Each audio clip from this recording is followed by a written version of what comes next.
Ouais, Erev Tov à tout le monde. On est dans Parashat Beha'alotecha. Tout d'abord, on va dédicacer ce cours à la Refoua Shelema de Avital Lea Simcha Batrutana. Kadosh Baruch Hu lui donne Refoua Shelema, santé, bonheur et joie. Refoua Shelema, Ruth Batzara, Refoua Shelema, Myriam Badrachel, Betor Shea Hole Amecha Israël. Amen. On est dans des moments très graves. Israël vient d'attaquer l'Iran. La guerre Iran-Israël a été déclarée il y a 5 minutes. L'Iran a envoyé déjà des missiles sur Israël. Et il faut prier, mesdames et messieurs, ceux qui vont écouter le cours, que Kadosh Baruch Hu il fasse, que ce soit par miséricorde, et que personne il soit tué, personne soit blessé, chaque personne rentre à sa maison. Le but, il a été Israël a fait cette décision de façon à enlever la possibilité de l'arme nucléaire de l'Iran contre Israël, et que Kadosh Baruch Hu il fasse que l'Amérique ne se met pas entre l'Iran et Israël, que l'Iran elle accepte, que la paix revienne dans le Moyen-Orient, que tout le monde, tous les enfants, les personnes, ils rentrent chez eux, et que Kadosh Baruch Hu il amène la paix dans le monde. Comme c'est marqué que Mashiach, qu'est-ce qu'il va apporter? Mashiach, il va venir apporter la paix mondiale. On veut pas seulement une paix à Gaza, on veut pas une paix en Israël, on veut une paix mondiale. On veut à Los Angeles, on veut au Canada, on voit comment le monde il est en ébullition. C'est quelque chose qui est pas normal, ce qui se passe, qui n'a jamais existé depuis plus de des centaines d'années, qu'un monde entier est en ébullition comme ça. Alors que Kadosh Baruch Hu, il a pitié sur nous. La Gemara a dit qu'il y avait des rabbanim qui avaient tellement peur des moments que l'on va vivre maintenant.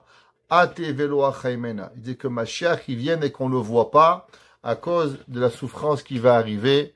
Alors nous, on espère que vu que ça fait 2000 ans qu'on souffre, que Dieu, il ait pitié de nous et qu'il amène la Géoula en 2 minutes et que demain matin, on se retrouve tous à Jérusalem en santé, en bonheur et que la paix dans le monde revient pour tout le monde.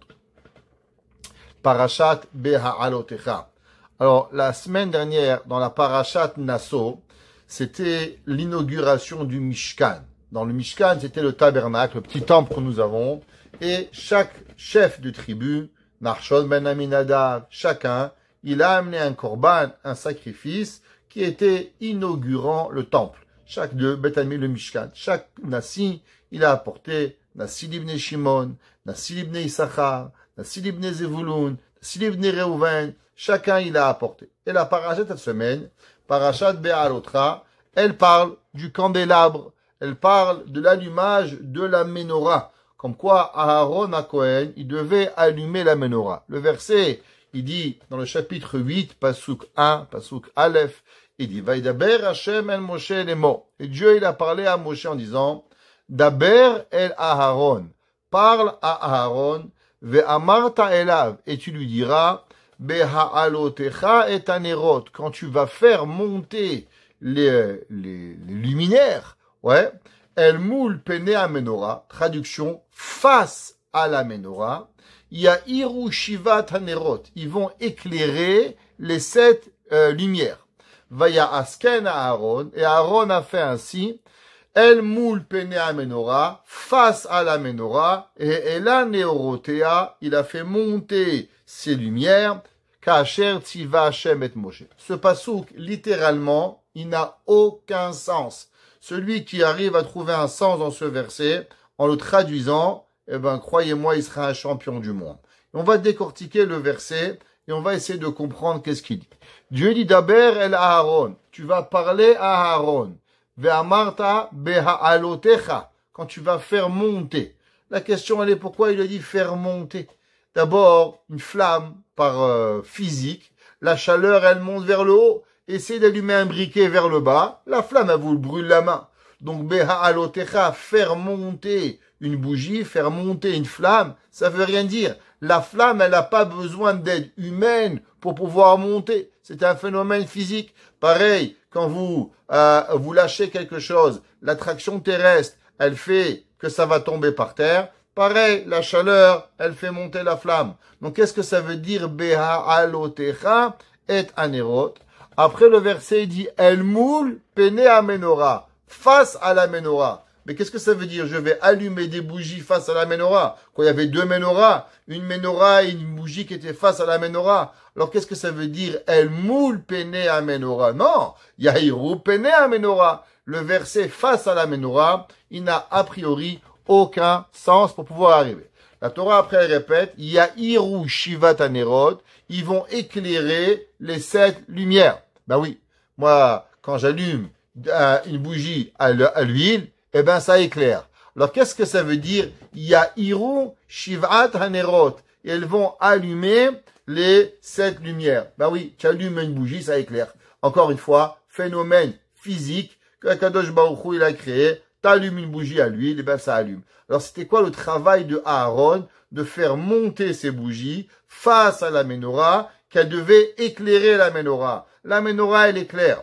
Et la Torah nous dit, Vaya asken à Aaron. Et Aaron a fait ce qu'on lui a demandé. Ben, bien heureux qu'il a fait ce qu'on lui a demandé. Pourquoi la Torah doit préciser, Vaya asken à Aaron. Aaron a fait. Généralement, Dieu lui demande à Moshe que Aaron fait quelque chose. Aaron, il va le faire. Fait un sacrifice, rentre dans le Beth Amidash. La Torah, elle répète pas à chaque fois, Vaya asken à Aaron. Aaron, il a fait. Chachamim, ils nous disent, de là on apprend, mais la Shina, pour nous apprendre que Aaron à Cohen, il n'a pas changé. La question, elle est, mais bien sûr qu'il va pas changer. Pourquoi Aaron à Cohen devrait penser à faire différemment que ce que Dieu Akadosh Baruch Hu a demandé à Moshe de dire à Aaron? Avant cela, il y a la fameuse question que Rashi ramène, le Ramban, tous les commentateurs ramènent, que quelle est la connexion entre la parashat Beha Alotecha et la parashat Naso. La Torah elle a juxtaposé deux sujets. Fin de parashat Naso, ça parle de l'inauguration du Mishkan. Parashat Beha Alotecha, d'allumer la menorah. En vérité, si vous allez prendre dans un temps temporel, parashat Beha Alotecha, elle aurait dû être enseignée avant parashat Naso. Pourquoi? À cause que allumer la menorah, le candélabre, dans le Mishkan, ça aurait dû être fait. On avait déjà créé le candélabre, on avait déjà créé la menorah. Alors automatiquement, Akadosh Baruch Hu, il aurait dû donner la mitzvah de allumer la menorah avant que les Kohanim, les Nessiim, les princes d'Israël, ils vont inaugurer le Mishkan. Pourtant, Akadosh Baruch Hu, il a choisi de donner les mitzvot aux Nessiim et seulement après de donner à Aaron la mitzvah d'allumer la menorah. Rashi dit, Laman ismecha parashat beha'alotecha de parashat Naso. Pourquoi la Torah, elle a parlé et juxtaposé l'allumage de la menorah à la paracha des korbanot des Nessim. Et il nous dit Rashi que tous les princes d'Israël ont apporté un korban d'inauguration. Le seul qui n'avait pas apporté un korban d'inauguration était Aaron. Alors, Aaron, il a eu de la peine. Aaron, il a dit, pourquoi moi et ma tribu, tous les Kohanim, moi je représente tous les Kohanim, on n'a pas eu le mérite d'apporter un korban. Alors, Rashi, c'est pas écrit dans Rashi, mais c'est marqué dans le Midrash, que Aaron, il s'est dit, peut-être que du fait que j'ai participé au Vaudor, alors Akadosh Baruch Hu, il est un peu fâché contre moi encore. Tout le monde, il amène un korban, et moi j'ai rien. Alors Akadosh Baruch Hu lui a dit non, t'inquiète pas, tu sais quoi, la tienne, elle va être plus grande. Pourquoi? Parce que toi tu vas allumer et tu vas nettoyer et allumer la menorah. Maintenant, tout le monde y sait, il y a une grande question sur ça. L'allumage de la menorah. Vous savez qu'au Beth Amikdash, quand il y a un travail qui s'appelle une avoda, un travail divin, le travail ne peut être fait que par les Kohanim. Exemple, un homme, il va apporter les kétoret. Les kétoret, c'est les encens. Un homme qui n'est pas un Kohen, moi je suis pas Kohen, je peux être un grand rabbin, le plus grand rabbin du monde, qui apporterait des kétoret, des encens au temple, Hayav Mita. C'est seulement un Kohen. Faire l'aspersion du sang, amener les membres d'un korban, d'un sacrifice sur l'autel, tout ça c'est obligatoire par un Kohen. Il y a une question, est-ce que l'allumage de la menorah, elle est obligatoire d'être faite par un Kohen, ou l'allumage de la menorah peut être faite aussi par un homme qui n'est pas Kohen. Par exemple, qu'est-ce qu'un Israël pourrait faire au Beth Amikdash? La shechita. La shechita, c'est l'abattage rituel. Les korbanot devaient être abattus rituellement. On prenait un couteau, on vérifiait qu'il y avait pas, que le couteau n'était pas abîmé, et après on devait faire la shechita. La shechita, elle est aussi permise par n'importe qui. Qu'on soit Israël, qu'on soit Lévi, qu'on soit Kohen, il n'y a pas d'obligation que ça soit un Kohen. Pourquoi? Parce que les travaux du temple, ce qui s'appelle le début du travail saint, c'est seulement au moment où on commence à recevoir le sang pour pouvoir l'asperger dans le Beth Amikdash. Alors la shechita, c'est pas un travail. Le Rambam dit, Maïmonide nous enseigne que allumer la menorah n'est pas obligatoire par un Kohen. Un Israël peut aussi allumer la menorah. Il y a une discussion entre le Rambam Maïmonide et le Raïved, Rabbeinu Avraham ben David. Est-ce que au moins il est bien qu'un Kohen allume la menorah ou non? Il n'y a aucune différence. Un Kohen, un Lévi, tout est pareil. Le Rambam il dit, il n'y a rien. Les Kohanim peuvent apporter, un Israël peut apporter. En aucun cas il y a la moindre différence pour pouvoir allumer la menorah. Alors d'après le Maïmonide, que l'allumage de la menorah, il n'est pas seulement à la tribu des Kohanim. La question elle est, pourquoi Kadosh Baruch Hu, pourquoi Rashi dit que Aaron il a eu de la peine? Et il dit pourquoi ma tribu elle n'a pas amené un korban?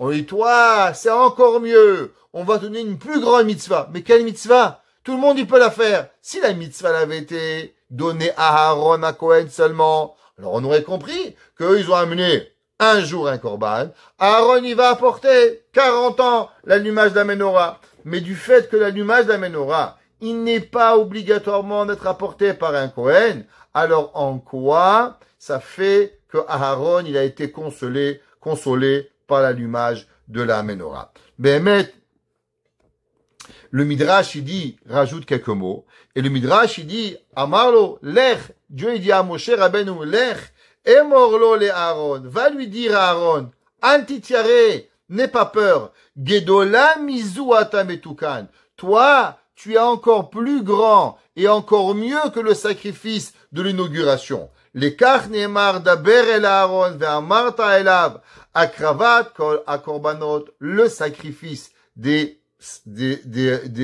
le korban qu'on apporte, les sacrifices qu'on a portés, ça c'est seulement pendant que le temple il va marcher.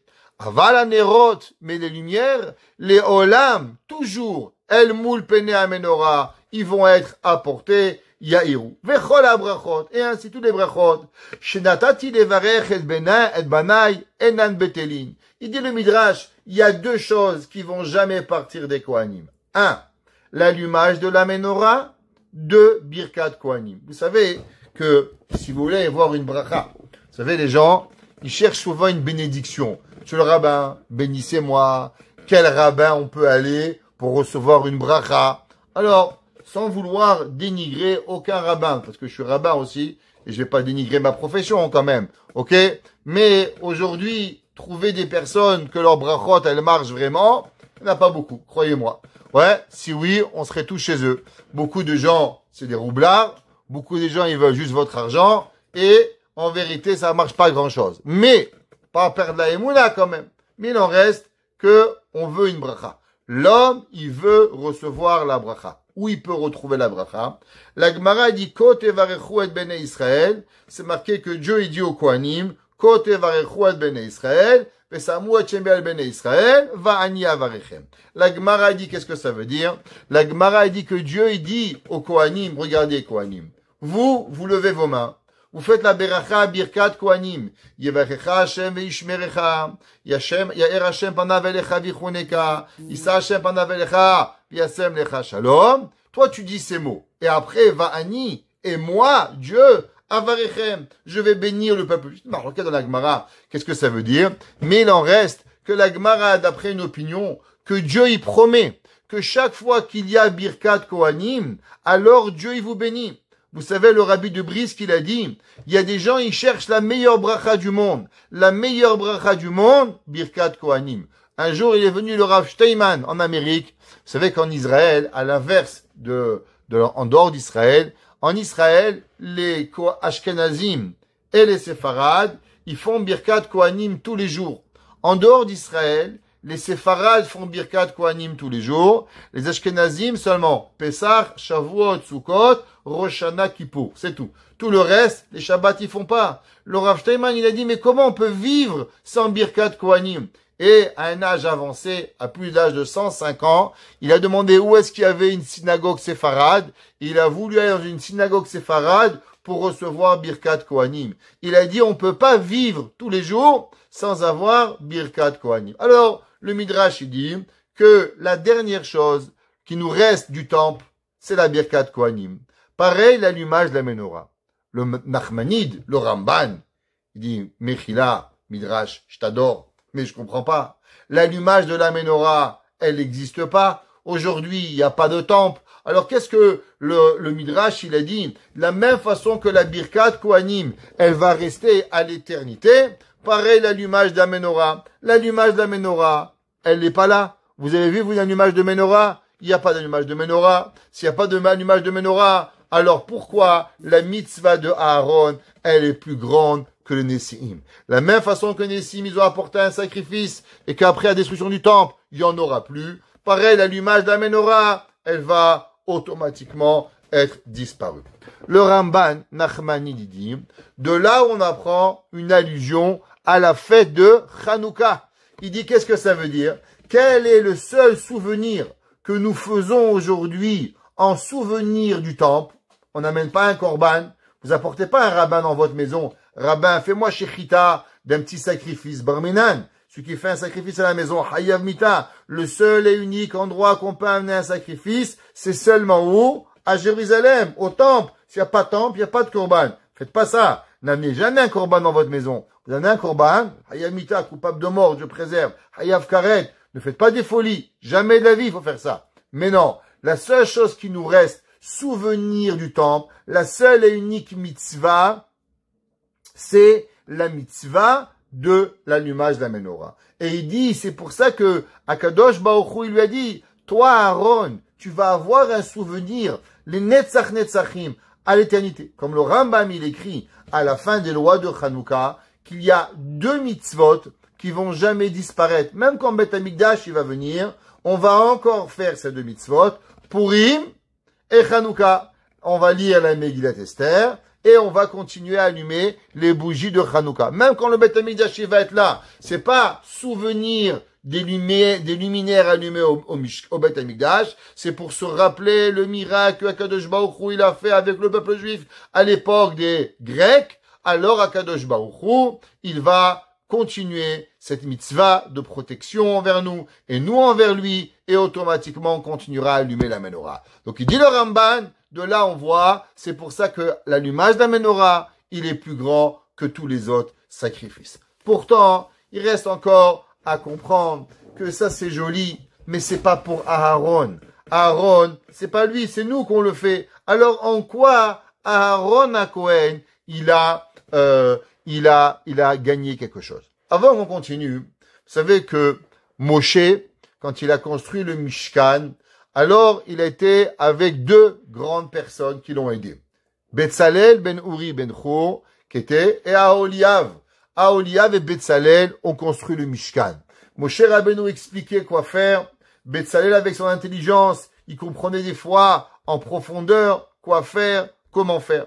Et il y a une seule chose qu'on n'a jamais arrivé à comprendre. C'était la menorah. La menorah, Moshe Rabbeinu lui-même, il n'est pas arrivé à comprendre comment faire cette menorah. Et Dieu, il lui a demandé à Moshe, il a dit, Hachem, comment tu veux que je fasse la menorah? C'est impossible de prendre un kikar d'or et à travers ce kikar d'or sortir miksha achat en un bloc la menorah. Je peux pas. Dieu, il n'y a pas de problème. Prends ce kikar, ce poids en or et jette-le dans le feu. Et Moshe, la menorah, elle va sortir. Et c'est comme ça que c'est passé. Moshe Rabbeinu, il a mis dans le feu ce poids en or, et Dieu lui-même, il a fait la menorah. Tous les commentateurs posent la question, Moshe Rabbeinu, c'est pas possible. Qu'est-ce qu'il y a dans la menorah que Moshe Rabbeinu, il comprend pas? Betzalel, il comprend pas. Aholia ben Achisamach, il comprend pas. Qu'est-ce qu'il y a de tellement compliqué dans cette menorah que on n'est pas capable de fabriquer la menorah miksha achat et c'est pas possible de pouvoir y arriver. Alors juste pour d'abord expliquer quelques principes. La menorah, c'est pas un candélabre juste simple. Le candélabre devait mesurer 1,80 m. 1,80 m. 3 amot, 3 coudées. Chaque coudée, elle était de un tefach, ou un poignet, 3 fois 6, 18. Alors, en mètres, ça vous donne 10 cm fois 18, 1,80 m. À peu près, c'est la grandeur de la menorah. Chachamim se pose la question, quelle était la raison pourquoi on devait avoir une menorah grande de 1,80 m? C'est quoi le but de ce 18 tefachim? Quelle est la raison que Akadosh Baruch Hu, il a demandé d'avoir une menorah de 1,80 m, 18 tefachim? Je répète, un tefach, c'est une poignée. 18 poignées, 1 est égal à 10, 10 fois 18, 1,80 m, point à la ligne. La Gemara, elle nous dit que le principe des 18, on va le trouver dans la Shemona Esrei. On sait qu'il y a 18 berachot dans la tefila. Alors, c'est 18 par rapport au chaque tefach qu'il existe par rapport à la menorah pour pouvoir y arriver. Mais là encore, c'est pas encore suffisant pour nous. Quelle est la raison d'avoir? Le candélabre, il avait aussi 6 branches. Alors, un à droite, un à gauche, et fois 3, ça fait 6, et un 7e qui était au milieu. Bien sûr, nous à la maison, nous avons une chanoukia, pas une menorah. Quelle différence entre une menorah et une chanoukia? Une menorah a 7 branches, une chanoukia, elle a 8 branches. D'après la halakha, juste que vous sachiez, il n'est pas très permis d'avoir un candélabre à 7 branches. Pourquoi? Parce que ça rappelle les vaisselles, les ustensiles qu'on avait dans le Mishkan et dans le Beth Amikdash, ce qui est assaut. D'après beaucoup d'opinions, il est interdit. En Israël, beaucoup de magasins vous vendent des candélabres à 7 branches, préférable de ne pas les acheter. D'abord, il n'y a rien à faire avec. Hanouka, ça marche pas parce qu'il faut 8. Et à part ça, même les avoir, d'après la halakha, c'est pas bien d'avoir un candélabre à 7 branches et seulement à 8 branches. Alors, quelle est la raison qu'on a cela? Alors, juste pour comprendre un petit peu, j'aimerais vous lire quelques mots du Shelah Kadosh. Le Shene Luchot Abrit, Rav Yeshayahu Horowitz, qui a vécu au 15e, 16e siècle, fin du 15e, début du 16e siècle, à Safed, en Eretz Israël. D'abord, il était à Jérusalem. Après, il était à Tzfat. Il est enterré à Tzfat, le Shela Kadosh. Et là-bas, le Shela Kadosh, il dit comme ça. Vous vous rappelez, on a dit, El Moul Pene HaMenorah. En face de la menorah. On a demandé, je comprends pas. Mais Aaron, il allume la menorah. C'est la menorah, qu'est-ce que ça veut dire? Be'alotecha et hanerot, ya'iru shivat hanerot, El Moul Pene HaMenorah. Qu'est-ce que ça veut dire? On va allumer face à la menorah. Ça n'a aucun sens. Alors le Shela Kadosh, il dit la chose suivante. El Moul Pene HaMenorah. Qu'est-ce que ça veut dire face à la menorah? Il dit Ktiv. Il dit, il faut savoir d'abord que la menorah, elle a quelque chose de très particulier. Vous savez que dans la Torah, quand vous voulez parler d'une âme, à quoi vous faites de la ressemblance à une âme? L'âme, elle ressemble à une bougie. Par exemple, on a notre chère Madame Habitant, qu'elle allume une bougie pour sa maman. Les Haïlou Nishmat, sa maman, d'après la halakha, toute l'année du deuil, on allume une bougie. Pourquoi on allume une bougie pendant un an? Pourquoi on allume ce concept? Le principe, c'est marqué dans Michelim, dans les proverbes de Shlomo HaMelech. Il dit, Kiner Hashem Nishmat Adam.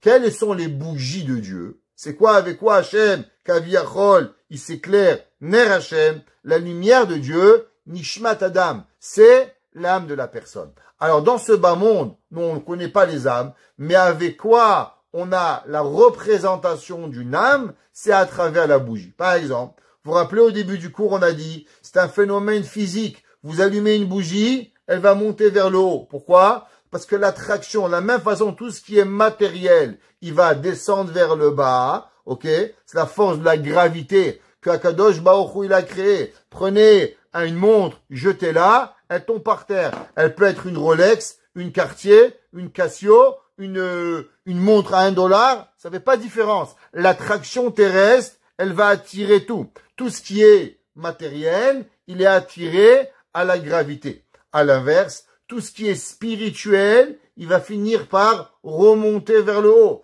Pareil le feu. C'est quoi le feu? Le feu, c'est la seule élément, et l'élément le plus spirituel que nous avons. Par exemple, un livre, vous pouvez toucher, un kippa, vous pouvez toucher, des lunettes, vous pouvez toucher, mais dans le feu, vous pouvez pas toucher. Le feu, c'est l'élément le plus spirituel qu'il y a parmi les 4 éléments que Akadosh Baruch Hu, il a créé le monde. Il a créé. Le seul élément qui est entre les deux, c'est l'eau. L'eau, elle est à terre, mais l'eau aussi, qu'est-ce qu'elle fait? Elle se fait évaporer. Vous voyez que l'eau, elle a les 2 éléments. Elle est matérielle et elle est spirituelle. Elle peut inonder et elle peut vivre dans les 2 éléments. Le soleil, la chaleur, elle cogne sur l'eau. L'eau devient la condensation, va monter dans les nuages et va s'élever dans le ciel. Et elle va retomber sur terre. Pourquoi Kadosh Baruch Hu, il a créé ça? Pourquoi Dieu l'a pas créé qu'il y a des sources d'eau qui tombent? Pourquoi on doit avoir la réverbération et on doit avoir la condensation et on doit avoir tout cela? À cause que Kadosh Baruch Hu, il a créé. Il y a des éléments qui sont matériels. Par exemple, la terre. La terre, c'est 100% matériel. Jeter la terre vers le ciel, la terre, elle va redescendre. L'eau, elle a les 2. L'eau, elle est un peu spirituelle et elle est un peu matérielle. Des fois, elle tombe de haut vers le bas et des fois, elle va s'élever du bas vers le haut. Le vent, il reste au milieu. Le vent, il est dans un monde qui est parallèle, qui est en vérité un différent monde. C'est le monde qui est ni matériel, ni spirituel. C'est un autre concept. On va pas parler aujourd'hui du vent, mais un jour, Beth Hashem, on parlera du vent. La Gemara, elle dit que le monde ne peut pas vivre sans vent, et si le vent s'arrêterait dans le monde, alors le monde s'arrêterait. Gemara dans Masechet Ta'anit, Gemara dans Masechet Berachot, et c'est pas le moment de la discussion. Alors, qu'est-ce que ça veut dire? Ner Hashem Nishmat Adam. Hashem, il a créé la Neshama de l'homme. La Neshama de l'homme, elle est représentée par une bougie. Il dit, qu'est-ce que ça veut dire? Ner Hashem Nishmat Adam. Il dit le Shla Kadosh, le Shla Kadosh, ouais. Tsarich lirot tamid, shete'e nishmato meira metorah mitzvot. L'homme, il doit en permanence s'assurer que son âme, elle va illuminer. L'âme d'une personne, elle peut pas être éteinte. Un jour, j'ai rencontré un non-juif, gentil monsieur, et un homme intelligent. Et il m'a dit, Rav, je vais vous poser une question. T'es un homme bien. Il m'a dit, comment ça se fait que tous les juifs, autour de vous, vous avez une lumière? Je vois pas de lumière. Il m'a dit, vous le voyez pas. Mais nous, en tant que non-juifs, on voit cette lumière qui est chez vous, les rabbins. On le voit de nos yeux. J'arrivais pas à le croire. Il est fou, je suis là, peut-être qu'il est illuminé. Un jour, j'ai rencontré un Rav qui était un converti. Et il était Rav en Israël. Et dans une discussion, quelqu'un lui a posé, est-ce que tu regrettes quelque chose que tu t'es converti? Il dit, Hazve Shalom, je suis devenu un Ben Torah, je fais mitzvot, kashrut, mais il y a une chose qui me manque. Il lui a dit, c'est quoi? Il dit, avant que je me convertisse, je voyais toujours cette lumière autour des rabbins. Aujourd'hui, je la vois plus. Depuis que je suis parti au mikvé, je la vois pas. Ça me manque. Ça me manque de voir cette lumière spirituelle. Autant des gens de Torah qui sont là. Le Shla, il dit que l'homme, la Neshama de l'homme, elle va et elle éclaire, ouais, de la personne. Et il dit, mais attention, vous savez, l'âme, c'est ce qu'on voit pas dans l'homme. L'homme, il est composé de 2 choses, son corps et son âme. Il y a 2 principes. L'âme que vous voyez pas, et il y a le corps. Et le corps de la personne, il dit le Shela, il est en forme de menorah. Alors, qu'est-ce que ça veut dire que l'homme, il est en forme de menorah? Ce principe que l'homme, il est en forme de menorah, jusqu'à ce que vous sachiez, il a été écrit, expliqué par plein de rabbins. Entre autres, Rabbi Nachman de Breslev, il a expliqué que le visage de la personne, ouais, c'est marqué Yahiru Pene HaMenorah. le passou qui dit que Be'alotecha et hanerot el moul pene amenora. Que veut dire le mot pene? Pene en hébreu, ceux qui savent lire, qui connaissent un peu d'hébreu, pene veut dire visage. Il dit qu'est-ce que ça veut dire visage? Il dit ben regardez, combien d'orifices vous avez dans votre visage? 2 yeux, 2 oreilles, 2, 4, la bouche 5, et de narines ça fait 7. Il dit que le visage de la personne, en vérité, il est la menorah. Qu'est-ce que ça veut dire? Que l'homme, il doit essayer, par tous les moyens, d'élever ses sens. Élever ce qu'il entend, élever ce qu'il voit, élever ce qu'il sent, et élever ce qu'il parle. Vous savez que le Mashiach, c'est marqué Lo bekoach velo behayil ki im beruchi amar Hashem. Ouais, c'est marqué que le Mashiach, avec quoi on va savoir qu'il est Mashiach. Les gens, ils demandent, rabbin, d'où vous allez savoir que Mashiach, c'est Mashiach? Ouais, peut-être que c'est pas lui. Vous savez, on a eu dans l'histoire, on a eu des gens, entre autres, Shabtai Tzvi, Marshemo, il y a eu plusieurs personnes qui se sont déclarées Mashiach. Alors, automatiquement, quelle est la vraie et le véritable test de la venue de Mashiach? La Gemara nous dit que le véritable test de Mashiach, ça va être que Mashiach, il va nous sentir. Le Mashiach, il va juste sentir, toi tu es bien, toi tu es pas bien. Toi tu es tzaddik, toi tu es rachat. Toi tu as fait ci. Comment? En vous sentant. Comment il va faire? Pourquoi il va vous sentir? Alors vous savez que Adam Arishon, quand il a mangé le fruit interdit, c'est marqué que d'abord, il a vu le fruit. Et le fruit, il était beau. Après, il a touché le fruit. Et après, il a mangé le fruit. Et il a entendu le mal que le Nahash, le serpent, il a parlé. Donc, qu'est-ce qu'il a utilisé? Il a utilisé 4 sens. Il a utilisé d'abord le regard. Vayar, il a vu. La première chose, c'est qu'il a vu la beauté du fruit. Après, il a entendu. Qu'est-ce que le Nahash, il lui a dit? Donc, il a abîmé ses oreilles. Après, il a touché le fruit. Et après, il a mangé le fruit. Donc, à travers le fruit interdit, il a contaminé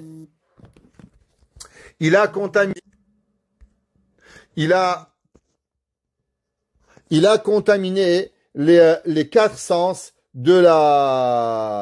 les 4 sens de son corps. Et c'est pour ça que on passe notre temps à arranger nos sens et la parole, l'ouïe et bien sûr le toucher. Et quel est le sens qui n'a jamais été touché? L'odorat. C'est pas écrit que le fruit, il sentait quelque chose. Donc du fait que c'est pas écrit que le fruit sentait, c'est pour ça que le Mashiach, lui, va venir et il va pouvoir tester les gens avec l'odorat. Comme ça c'est marqué. Le Shela Kadosh, il a une autre explication, à savoir pourquoi l'homme, il ressemble à une menorah.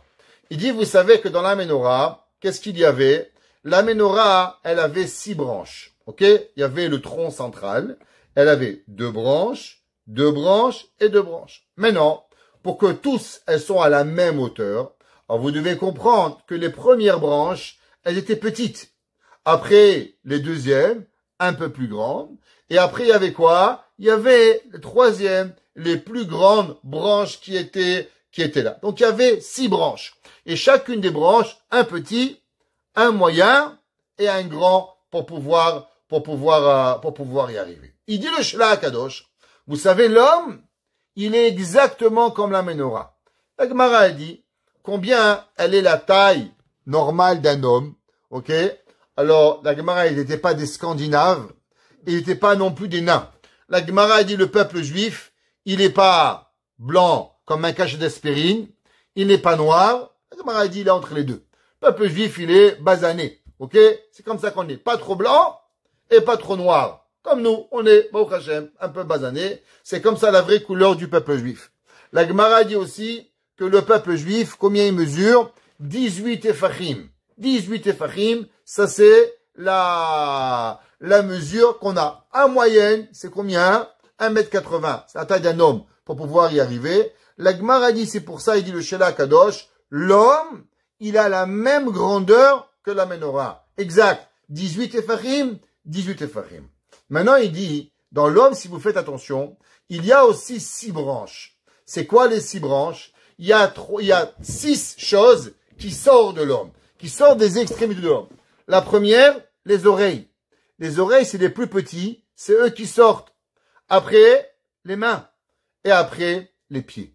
On a deux oreilles, Baruch Hashem, 2 mains et 2 pieds. Pareil, d'abord les petits, après les moyens et après les grands. On a exactement comme la menorah. 1, 2, 3. Et la 7e, c'est le tronc central de la personne. L'homme, il est en vérité une menorah à lui-même.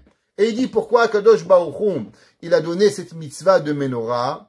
Il dit parce que la mitzvah de menorah, elle représente ce que le peuple juif, il a dit au moment du don de la Torah. Qu'est-ce que le peuple juif, il a dit? Au nom du don de la Torah, Naaseh venishma. On va faire et après on va écouter. Alors les mains, c'est fait pour faire. Les pieds, c'est pour aller. On a son papa qui rentre, il faut se lever. Le Rav, il rentre. Hier, on a eu une mitzvah incroyable. On a eu le Gadolador, il est arrivé. On s'est tous levés. On a honoré nos pieds pour pouvoir y arriver. Se lever, se mettre sur des pieds pour honorer un Rav, c'est le plus grand honneur qu'on peut faire à nos pieds. C'est pas d'aller courir les 42 kilomètres du marathon de New York ou de Boston. La plus grande chose que vous pouvez faire avec vos pieds, vous levez devant un sadique, vous levez devant un Rav, vous levez devant vos parents. C'est une mitzvah, celui qui a le mérite d'avoir ses parents en vie. Il y a une mitzvah de la Torah de se lever. Si votre père ou votre mère, ils ont plus de 80 ans, c'est encore une plus grande mitzvah. Pourquoi? Parce qu'il y a la mitzvah de Kibud Avahem, il a aussi une mitzvah de Vehadarta Penezaken. Il y a une mitzvah de se lever devant un vieillard. Comment? En se levant entièrement de son corps. Une mitzvah. Se lever devant un Sefer Torah. Vous voyez un Sefer Torah qui rentre à la synagogue, vous restez assis, Barminan. C'est qui le fou qui va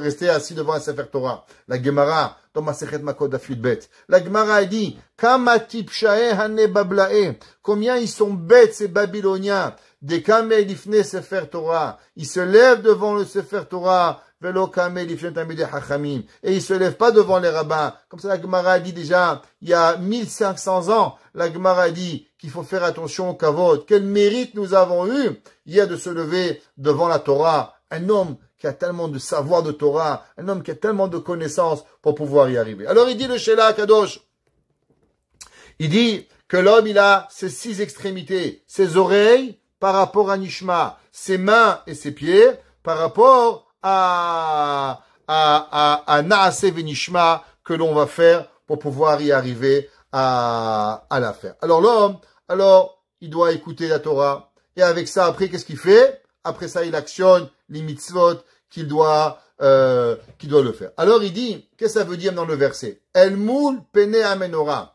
L'homme, il est face à la menorah. L'homme, il est aussi une menorah. Et il y a une menorah en face. On sait que tout le Beth Hamikdash, à quoi il servait le Mishkan, le tabernacle, le Beth Hamikdash, en Eretz Israël, allumer une menorah. Vous croyez que Dieu, il est intéressé par allumer une menorah? Je vous pose une question. Quand on était jeunes, il y a 100 ans, ouais, nos grands-parents, ils allumaient avec une bougie. Quand on a allumé, on a eu l'électricité. Est-ce qu'on a continué à allumer la bougie? C'est fini. On a une bougie pour Shabbat. Chez nous à la maison, les bougies, c'est pour Shabbat et en cas de panne d'électricité. Au Canada, c'est souvent, mais c'est pas grave. Il y a quand même, on garde pour des occasions. Mais quand il y a une bougie, il y a une électricité, il n'y a pas besoin d'avoir une bougie. Alors la question elle est, pourquoi Dieu, il voulait qu'on allume une menorah? Après tout, vous savez que Dieu il a créé le soleil. Hakadosh Baruch Hu, il a le plus grand lumière du monde. Il a la plus grande électricité qui puisse exister. Alors pourquoi Kadosh Baruch Hu, il a eu besoin qu'on allume la menorah? Quelle est la raison que on doit allumer? Alors la réponse c'est qu'en vérité, on a posé au début du cours, qu'est-ce que ça veut dire Beha'alotecha et Hanerot, quand tu vas faire monter les bougies? Alors le terme Ha'alot, normalement la Torah dit que Sheyadliku et menorah, quand vous allez allumer la menorah. La vérité c'est que Akadosh Baruch Hu, il parle pas à Aaron d'allumer une menorah physique, mais il dit le Shelah d'allumer une menorah spirituelle. C'est quoi une menorah spirituelle? Il dit le Sheila d'allumer toute la personne. L'homme, il doit allumer son âme. L'homme, il peut pas rester inerte. Vous savez, dans la Torah, c'est marqué qu'Yaakov Avinu, il a rêvé d'une échelle. Pourquoi il a rêvé d'une échelle? Pourquoi il n'a pas rêvé d'une pente? À part ça. Vous savez que dans le Mizbeach, dans le temple, il y avait l'autel. On amenait les sacrifices. Il y a une interdiction de créer le Mizbeach avec des escaliers. La Torah a dit qu'il est interdit. Lo ta'ale bema'alot al-mizbechi. Tu n'as pas le droit de monter sur le temple avec des escaliers. Comment tu dois monter sur le temple? Avec un kevesh, avec une pente. Rachamim, ils ont appris du verset Beha'alotecha et anerot. Quand tu vas monter, de là on a appris que la menorah devait avoir 3 escaliers. Tous les commentateurs, ils demandent une question, je comprends pas. Pourquoi le menorah a le droit d'avoir des escaliers et pourquoi le Mizbeach n'a pas le droit d'avoir des escaliers? Quelle est la raison? Pourquoi un a des escaliers, un n'a pas d'escalier? À part ça, combien d'escaliers on devait faire? 3 escaliers.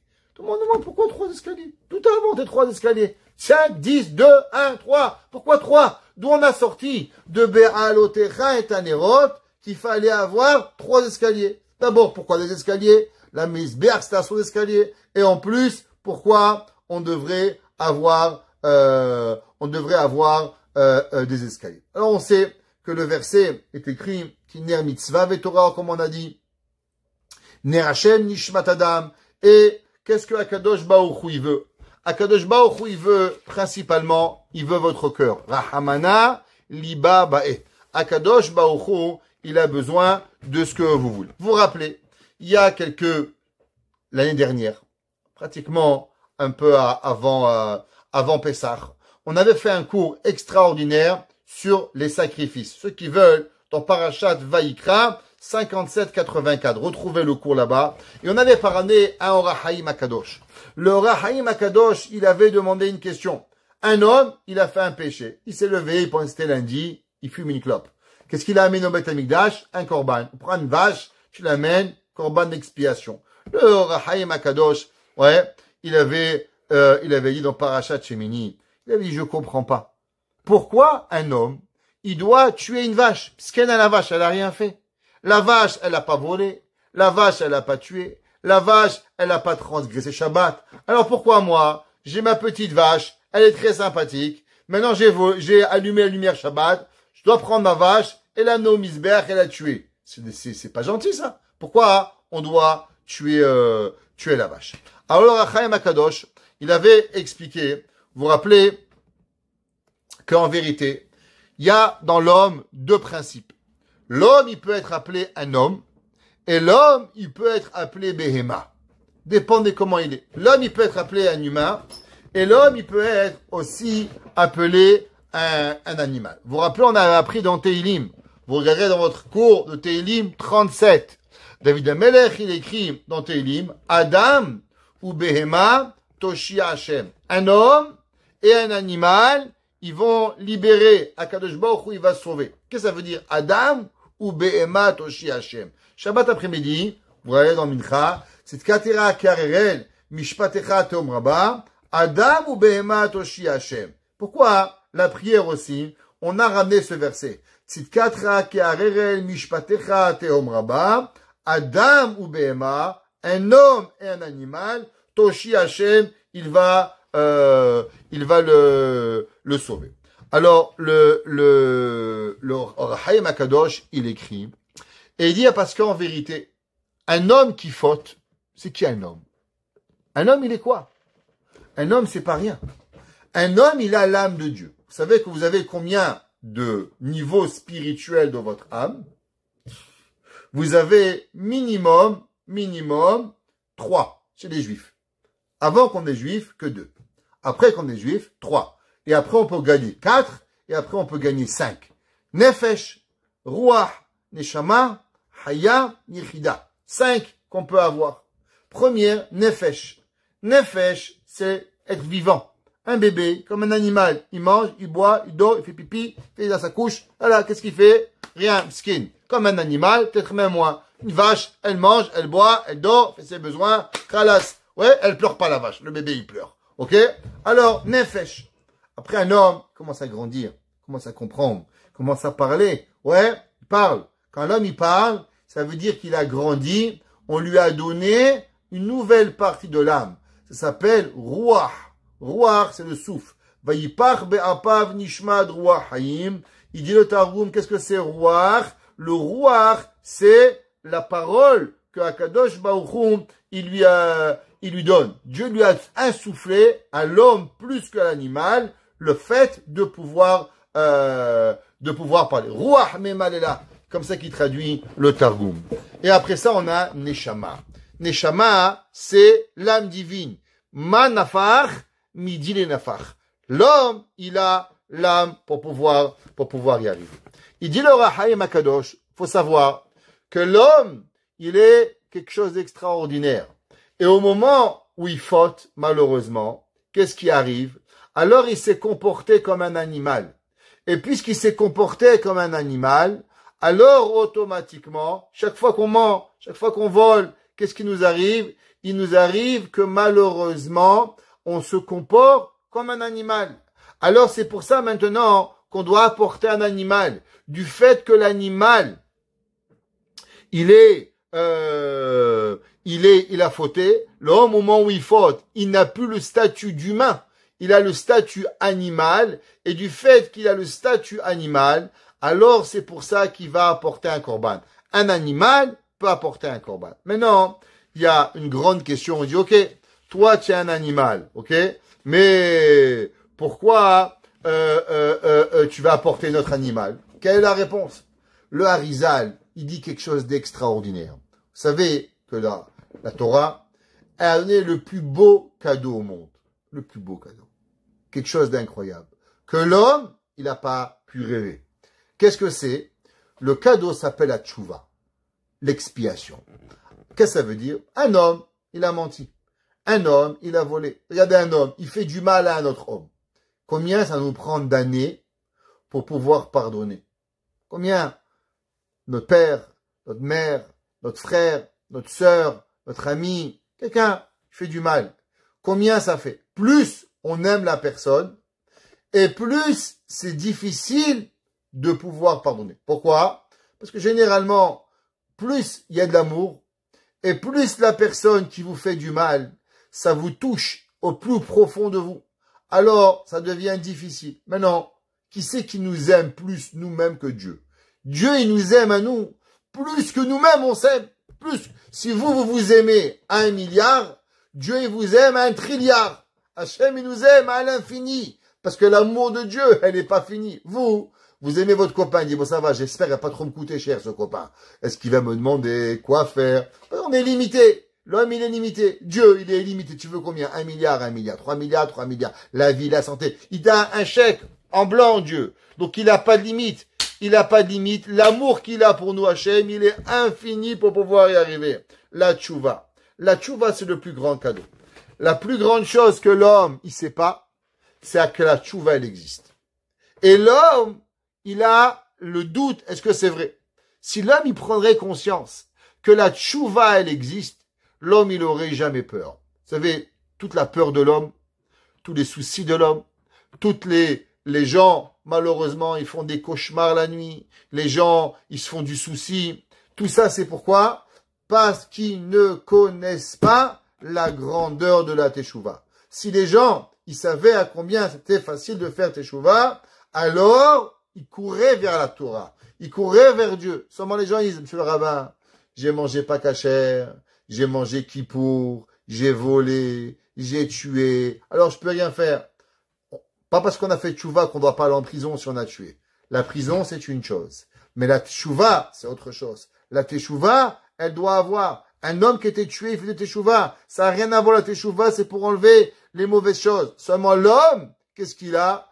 L'homme, il croit pas à la tchouva. La pire, le plus grand Yetzerara qu'il a créé, le Yetzerara, c'est le doute de la tchouva. Il te raconte des histoires. C'est pas vrai. La tchouva, elle n'est pas vraie. tu peux pas faire teshuva, t'as trop fait des péchés, t'as pas fait ci, t'as pas fait là. La Gemara raconte des histoires. Il y avait des gens qui ont violé, des gens qui ont tué, il y a des gens, ils ont fait teshuva. La Gemara a dit que la teshuva, encore une fois, l'action elle est punissable. Un homme il a tué, mon frère tu vas en prison, tu vas toute ta vie à Alcatraz enfermé. Ça c'est par rapport à l'humain. L'homme il a l'obligation de te mettre en prison. Si y avait un pays, il faut qu'on te tue. Ça c'est une chose. Mais toi-même, envers Dieu, la teshuva elle existe. Et qu'est-ce que le Yetzer Hara il fait? Le Yetzer Hara il nous fait douter de la teshuva. C'est pour ça, dit le Harizal, que beaucoup de personnes, avant de mourir, qu'est-ce qu'ils font? Ils font pas teshuva. Ils font pas teshuva. Alors, quand un homme il fait pas teshuva, quelle est sa punition? La punition de l'homme, c'est que malheureusement, il doit revenir en Gilgoul. Maintenant, faut savoir que les Gilgoulim, c'est pas comme vous pensez. Pas tout le monde, il revient en costard cravate. Il y a des gens qui reviennent en fleurs. Il y a des gens qui reviennent en feuilles. Il y a des gens qui reviennent et savoir que chaque feuille et chaque, par exemple, un gazon, il peut être une neshama. Il faut savoir qu'à chaque fois qu'on coupe le gazon, vous savez, le gazon, vous le coupez. Combien de fois vous le coupez durant l'été? Je sais pas, le jardinier vient tous les 2 semaines couper. Il vient durant tout l'été. Eh ben, sachez que si un homme, son âme est venue un gazon, chaque fois qu'on coupe le gazon, c'est comme si qu'on lui a coupé la tête. Et il subit la mort encore une fois, et encore une fois, et encore une fois. Adkama, il peut souffrir. Combien il peut souffrir un homme qui est dans le gazon? Un homme, il peut être dans un gazon, il se fait manger par une vache, et il repousse, la vache, elle le remange, il se fait broyer, barminan, des souffrances à l'infini, il peut avoir. Et tout ça, pourquoi? Parce qu'il n'a pas fait teshuva. Akadosh Baruch Hu, des fois, qu'est-ce qu'il fait? À l'époque, il y avait le Beth Amikdash. Alors, Berahama Vidbarach, à sa bonté, Dieu, il faisait venir une âme qui avait fauté. Il l'a menée dans une vache. Et maintenant, quand on avait fauté, qu'est-ce que nous, on avait fait? Nous, on avait fauté, on avait fait une action animale. Alors, on prenait cette vache-là, et cette vache-là, elle venait, et maintenant, on l'a amenée sur le Misbéach, et avec ça, on lui a amené le pardon à l'éternité. Au moment où l'homme, il demandait pardon à Hachem, il demandait pardon pour 2 personnes. Pour qui? Pour 2. Pour moi, que j'ai menti, pour moi, que j'ai pas fait Shabbat, pour moi, que j'ai mangé pas cachère, et pour l'animal. L'animal aussi, il devait demander pardon. C'est pour ça qu'au moment où on faisait le korban, on devait mettre ses mains sur le korban. Pourquoi? Parce qu'on devait se connecter, l'homme et le korban. Parce que l'homme avait fait une action animale et il avait transgressé Shabbat, par exemple, on mangeait pas cachère, et alors on lui avait apporté un animal qui avait fait la même faute que lui et que la personne n'avait pas fait malheureusement teshuva, alors le korban, il était apporté. C'est pour ça que le verset il dit Adam ou Behema Toshi Hashem. Hashem il sauve l'homme et l'animal. Comment? L'homme parce qu'il était, maintenant il va faire teshuva, et l'animal qui est là parce que elle aussi elle avait fait la même péché, mais elle n'est pas arrivée à faire teshuva. Akadosh Baruch Hu il met les 2 ensemble. Toshi Hashem, Akadosh Baruch Hu, il va les libérer pour pouvoir y arriver. Et c'est marqué qu'au moment où l'homme, il fait teshuva, alors son âme, elle rentre dans l'animal, et après, elle revient chez lui, et avec ça, il arrive à connecter avec l'animal pour pouvoir y arriver. Maintenant, il y a un morceau de Zohar que j'aimerais vous lire, quelque chose d'incroyable. Qu'est-ce que ça veut dire? Le Zohar, il dit, on a 3 âmes, Nefesh, Ruach, Neshama, comme je vous ai dit. Il dit comme ça. Amar Rabbi Yehuda. Il nous a enseigné notre grand maître Rabbi Yehuda, contemporain de Rabbi Shimon Bar Yochai. Nefesh veruach kolelet zu imzu begufa adam. Il dit le Zohar que les 2 premières âmes, Nefesh et Ruach, elles sont inséparables. Et le corps et l'âme, les 2, ils sont ensemble. Nefesh et Ruach, Nefesh, Ruach et Gouf. Gouf, Ruach, Unshama, ils sont indissociables pour pouvoir arriver. Aval HaNeshama, la partie supérieure de l'âme, Shoreh Adam, elle va rester dans la personne. Les filles de Rachav ou Maasav Atovim. Ça va dépendre de nous. comment nous on se comporte, alors cette neshama, elle va être là. Ve'ad az inimtse'ed lemador ne'elam shelo yadua mukoma. Et elle va dans les cieux, que l'homme ne sait pas. Im ba'adam mita'er. Si l'homme, il va se purifier. Mesaim lo im neshama kedusha. Alors on lui donne une neshama. Ça veut dire la neshama, c'est pas un acquis. Dieu le Zohar, il dit, un homme, il a nefesh et ruach. Neshama, ça va dépendre de nous. Des fois, on a un neshama, des fois, on n'a pas la neshama. Et il dit, umetaherim oto, umekachim venikra kadosh. L'homme, il veut faire du bien. L'homme, il veut faire une mitzvah. Alors, on lui donne une neshama. Et au moment où il a un neshama, il s'appelle comment? Il s'appelle kadosh. Lo zacha. Maintenant, des fois, l'homme, avoir la conscience de la teshuva. Vous pensez que c'est facile. Ça a l'air facile, la teshuva. Mais des gens, je lui demandais pardon, ils n'arrivent pas. Il y a des gens, ça fait 10 ans. Ça leur prend 10 ans. Perdre toute leur vie. Ils se rappellent. Maintenant, faites teshuva. Barminan. Vous connaissez jamais ça. Là, il doit avoir l'humilité de dire pardon, de venir. Velo baitaer. Nishar ou etzlo rak shte dergot. Sheptachim. Shema nefesh veruach. Avec shema kjainonu. Il dit que le Zohar, que la troisième partie, elle dépend de nous. Des fois on l'a, des fois on l'a pas. C'est pour ça que, si vous prenez la Torah, elle parle toujours de nefesh. Par exemple, la Torah, elle dit, pourquoi on n'a pas le droit de manger du sang? Ki hadam ou un nefesh. Pourquoi la Torah, elle dit que le sang, c'est le nefesh? C'est pas vrai. Il y a nefesh, ruach, neshama. Pourquoi la Torah, elle parle seulement de nefesh? Il dit le Zohar, à cause qu'en vérité, l'homme, il est accroché qu'au nefesh, comme l'animal. L'homme et l'animal, ce qu'ils reçoivent en cadeau tout le temps, c'est nefesh. L'homme, il reçoit ruach, mais neshama, ça dépend de toi. Des fois, tu l'as, des fois, tu l'as pas, quand l'homme, il va arriver. C'est pour ça que c'est marqué, la Gemara dit, que un homme, un adam choté, et là, nichnas bo ruach shtut. Un homme, il ne faute pas, seulement s'il lui est pas arrivé dans lui une folie. C'est quoi cette folie qu'il a? Cette folie, elle vient après que l'homme, malheureusement, il a fauté. Alors il lui enlève sa neshama. Il se retrouve perdu. C'est pour ça que l'homme, il dit, je suis pas moi-même. Je sais pas ce que j'ai fait. Comment j'ai pu faire une chose pareille? La réponse, c'est vrai. Parce que d'habitude, tu as nefesh, ruach, neshama. Maintenant, quand l'homme, il fait une erreur, alors elle part de lui quoi? Elle part de lui la neshama pour pouvoir y arriver. La Gemara dans Masechet Shabbat, la page 151. La Gemara dit une phrase très étonnante. La Gemara dit comme ça: En haya sholetet ba'adam. Il n'y a pas un animal sauvage qui peut s'approcher de l'homme ad shedin melo kebe'ema, jusqu'à qu'il va ressembler à un animal. La Gemara dit en vérité un homme, l'homme il est le roi des animaux. L'homme, pas Mowgli le roi des animaux qui se comporte comme un homme de la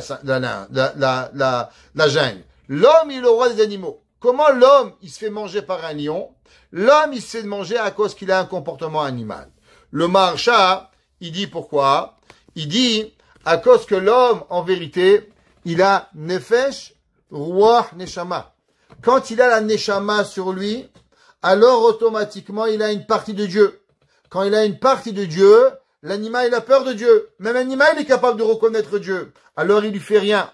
Mais quand malheureusement l'homme il perd sa neshama à cause qu'il a fait une erreur, alors automatiquement le lion il peut le manger. La Gemara dit que Rabbi Chaina ben Dosa, il y avait un jour un python, un grand python qui mangeait les gens. Il les mordait, il les mangeait. Il a dit Rabbi Chaina ben Dosa, il est où le trou du python? Il a mis son pied, le python il a mordu, il est mort. Il lui a dit malheur à l'homme qui rencontre le python et malheur au python qui rencontre Rabbi Chaina ben Dosa. Lo avera, lo anahash memit et la avera memit. C'est pas le serpent qui pique, mais c'est la péché qui pique. Qu'est-ce que ça veut dire? Que quand l'homme il faute, alors il perd la neshama. Quand il perd la neshama, alors automatiquement, qu'est-ce qu'il a? Alors, malheureusement, il peut se faire monter comme un animal. Le Chida, il nous raconte une histoire qu'il y avait un jour un homme qui était pauvre, le pauvre, et pas beaucoup d'argent. Vous savez, à l'époque, avoir des livres, aujourd'hui, ça coûte très cher aussi, mais à l'époque, encore plus. Avoir un livre de Torah, très dispendieux. Alors, il y avait le Chida, il raconte qu'il y avait un jour un homme, malheureusement, il tombait dans une pauvreté extrême. Et il avait chez lui un Zohar, un livre de Kabbalah de Rabbi Shimon Bar Yochai. Et il a dû malheureusement se débarrasser de son livre et le vendre pour avoir un peu d'argent. Le soir, il a rêvé que on le prenait, on le frappait et on le traitait d'animal. Behema, Behema, Behema. Alors, il est parti voir le Chida. Il a dit, Rabbi, j'ai pas compris pourquoi on m'a traité d'animal. C'est quoi la raison que on m'a traité d'animal? Il lui a dit le Chida, à cause que le mot Behema, ce sont les rachetevot. Bi'arti akodesh minabait. J'ai enlevé la sainteté de ma maison. Il dit, du fait que tu as enlevé le Zohar, alors automatiquement, qu'est-ce qui se passe? Il se passe que tu as appelé une Behema. Un homme qui enlève le Zohar de sa maison, il a dit Rabbi Shimon Bar Yochai, il a dit le Chida, Bi'arti akodesh minabait, ça s'appelle une Behema. Le Chida, il dit, de là on apprend, qu'un homme, qui s'appelle un homme, malheureusement qui faute, qu'est-ce qu'il a fait? Il a enlevé de lui son âme, la neshama. Qu'est-ce qui reste? Il devient Behema. Pourquoi? Bi'arti hakodesh min habait. Il a enlevé la Kodesh, c'est quoi? Sa neshama qui s'appelle Kodesh, minabait de son corps. Alors comment il s'appelle? Il s'appelle Behema. C'est pour ça qu'il doit arriver. Maintenant on va comprendre qu'est-ce qu'on a dit au début du verset. Qu'est-ce que c'est la Torah? Daber el Aaron. C'était qui Aaron? Aaron, c'est un homme que malheureusement, il a participé au Hegel. Alors nous, on pense souvent que tu n'as pas fait une erreur, tu peux rien faire. Dieu a dit pas du tout. Daber el Aaron. Parle à Aaron. Que quoi? Beha'alotecha et anerot. Quand tu vas élever tes lumières. C'est quoi tes lumières? Tes lumières, c'est tes deux oreilles. Que tu vas écouter la Torah. C'est tes deux mains. C'est tes deux pieds. Naase venishma. Quand l'homme, il va faire cela.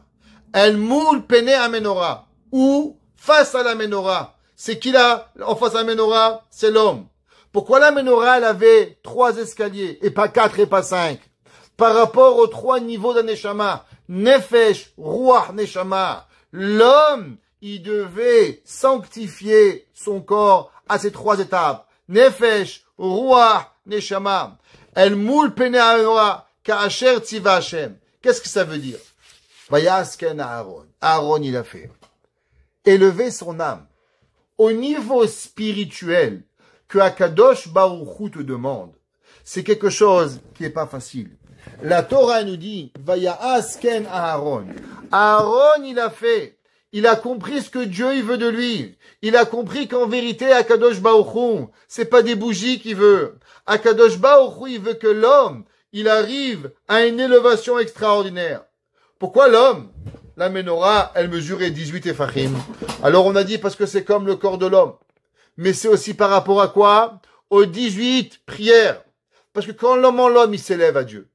L'homme, il s'élève à Dieu à travers la tefila. L'homme, il s'élève à travers la prière. Comme la Gemara, elle dit, Harotze le'achkim yadrim. Celui qui veut être intelligent, il doit prier sud-est. Pourquoi sud-est? La menorah, elle était à l'est. Et l'homme, il doit prier à travers la tefila de comprendre nos erreurs. Les Hachamim nous disent, il n'y a pas plus grand idiot que l'idiot qui croit qu'il est intelligent. Il n'y a pas plus grand sot que le sot qui pense qu'il est bien. L'homme, il doit savoir, il y a des mitzvot, il y a des averot, il y a du bien, il y a du mal. Il faut savoir qu'est-ce que tu fais. Il y a des gens, des cannibales, ils pensaient bien de manger des gens. Est-ce que nous, on est un cannibale? Les gens, ils pensaient bien de tuer. Est-ce que nous, on tue? Les gens, ils pensaient bien de voler. Est-ce qu'on pense que c'est bien de voler? Hadeh Shalom. Ni on vole, ni on tue. On fait attention. Pareil aux autres halachot. L'homme, il doit vivre dans un monde où il doit savoir qu'est-ce qui est bien et qu'est-ce qui est mal. Et comment il y arrive? À travers les 18 brachot. Ata honen adam dat, Ashiva Shoftenu, la Machinim Velaminim, Atadikim, Refaenu. L'homme, il doit comprendre qu'est-ce que Akadosh Baruch Hu, il veut de lui pour pouvoir y arriver. Maintenant, pourquoi celle de Aaron, elle est plus grande? Un sacrifice, c'est quoi? C'est élever un animal. Maintenant, élever un homme, c'est la chose la plus difficile. Aaron, il a eu de la peine. Aaron, il a eu de la peine quand on n'a pas amené un korban. Dieu, il lui a dit, la tienne, elle est pour tout le temps. Et la tienne, elle est mieux. Pourquoi? Parce que l'élévation de l'homme, il n'est pas de limite. Tant que l'homme, il sera un homme, alors il pourra grandir et grandir et grandir à des niveaux infinis. Akadosh Baruch Hu, il a dit à Aaron, toi, tu pas à élever un animal, de faire la shechita à une vache qui s'appelle Behema. Moi, je viens te donner un secret, pas pour élever une vache, mais pour élever un humain. Il y a des années de cela, il y a environ 25 ans. J'étais dans une position dans ma vie où je devais faire une décision. Est-ce que je rentrais, j'ai eu une offre de shochet, j'avais fini mes études de shrita, et je devais prendre décision, est-ce que je rentrais dans la rabbanout, ou je devenais shochet à l'époque. Et je suis parti voir un grand rave. Et ce rave, pour le mentionner, Rabbi Yaakov Eisen, il m'a dit, Israël Meir, n'oublie jamais, les vaches, elles sont pas juives.